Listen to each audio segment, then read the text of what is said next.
when you drive by Lenny Rule's home. I've always loved the lights and everything about the holidays. It's time to turn off your lights, turn on your radio. We brought popcorn, had some hot chocolate, and enjoy the show. This is awesome, just seeing all the different lights and playing the music to go with it. It's just awesome. This is Lenny Rule's home. He says these lights rule. This weekend and next weekend, there'll be times you can come by here and there'll be 15, 20 cars lined up here. Seeing that much traffic, Lenny says he decided to take advantage of the publicity. With a display of this size and the amount of traffic it can generate, you know, why not put a donation box out there and benefit somebody? We appreciate the effort that he put into it, and if he's looking for a little donation to the Children's Hospital, that's the least we can do, especially during Christmas.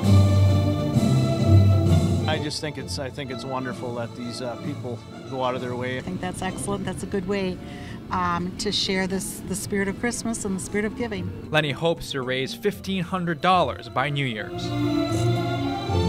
Takiono, Action 2 News, Appleton.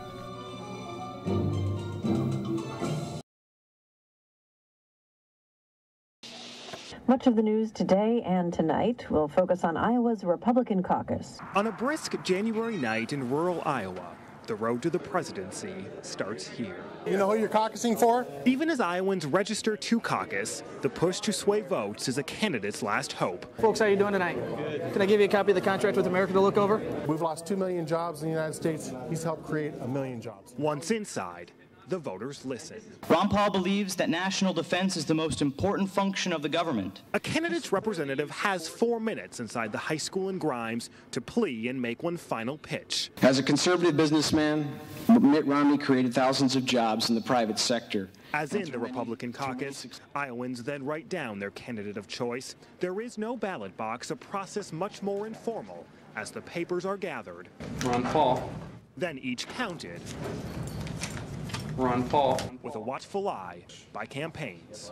And the winner of the 2012 Grimes 2 Precinct presidential poll is Ron Paul. In a matter of an hour, the hype is over, the candidate selected.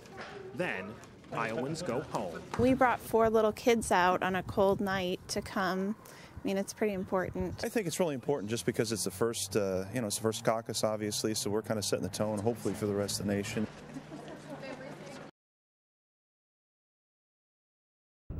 This open water was not here this morning when folks headed out onto the ice, but a barge came through, the winds picked up, and the ice broke, stranding almost a dozen people out on the Bay of Green Bay. Eagle 3 is in the air.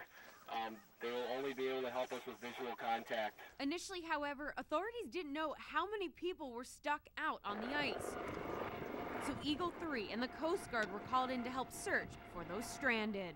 Upon their visuals, we ended up finding multiple groups, ATVs, snowmobiles, people walking on the ice. And that's when we called in additional resources. Those additional resources included local firefighters and special cold water gear with ropes and boats. This group was able to pull 6 people to safety just off of Fox Lane.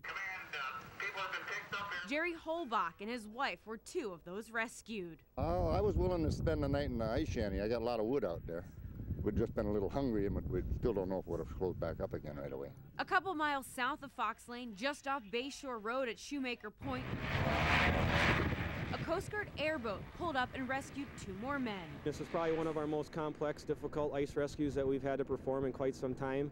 Whenever you have multiple groups spanning miles of shoreline, that's when you need additional resources. In all, 8 people were taken off the ice, all of whom were shocked to learn they had been stranded. We started heading toward shore, and we saw all the open water. And we went as far as we could up towards Sturgeon Bay, and it was just too far open. It's just the way it is. It just happens. Part of fishing. While those stranded may consider their situation just part of fishing, authorities take this seriously, and they're just pleased the rescue operation ran smoothly and no one was hurt. We're very, very fortunate that we had everybody get off the ice safely. In Door County, Emily Matesic, Action 2 News.